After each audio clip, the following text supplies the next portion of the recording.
Ibig sabihin ng siyam, automatic yun sa atin ay pag-aayuno. Pero sa lugatan, kahalintulad ng binanggit natin ng luga, pag sinabi natin luga, ano yung kasing kahulugan ng pag-aayuno?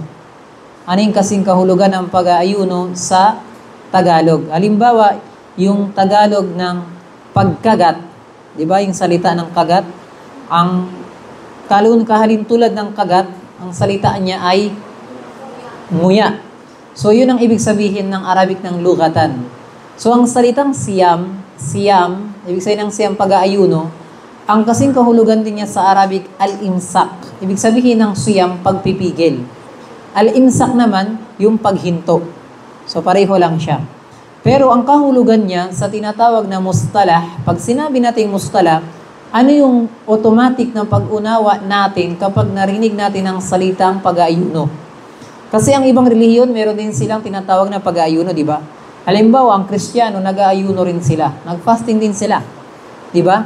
Yung fasting nila sa tinatawag na mahal na araw, di ba meron silang 3 araw na mahal na araw, nag-aayuno rin sila doon.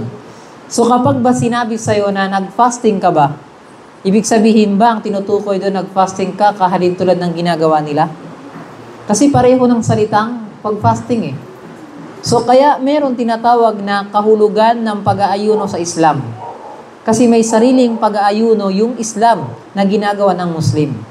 So ang ibig sabihin ng pag-aayuno sa Islam, sa kahulugan ng Muslim, sa Islam, ibig sabihin nun sa Arabic niya al-imsak min shakhsin makhsus. Ito yung pagpipigil ng isang specific na tao. So sino yung tinutukoy na specific na tao doon? Dito na yung papasok yung kanino obliga yung pag-ayuno. Sino sila? Dito na yung kondisyon ng dapat Muslim siya. Tama? Dapat tamang pag-iisip. O dapat nasa wastong edad. So yun ang tinutukoy na specific na tao o particular na tao. Ibig sabihin nag-ayuno, pagpipigil ng isang specific na tao. So ang tinutukoy na specific na tao doon halimbawa ay dapat Muslim siya. So kapag nag-ayuno ang Kristiyano, kahalintulad ng pag-aayuno natin, sa tingin ninyo ba, yung kanyang pag-aayuno tama o hindi? Tama ba? Halimbawa, nag-fasting yung Kristiyano, na nagsahur din siya, kahalintulad natin, tapos hindi rin siya kumain ng gantong oras hanggang sa paglubog ng araw. Sa tingin ninyo, tama yung pag-ayuno niya? Tatanggapin ba ni Allah? Bakit hindi?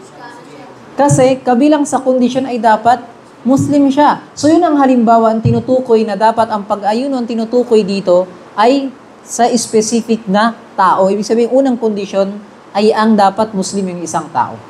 Nakuha ninyo? So yun ang unang kondisyon halimbawa doon.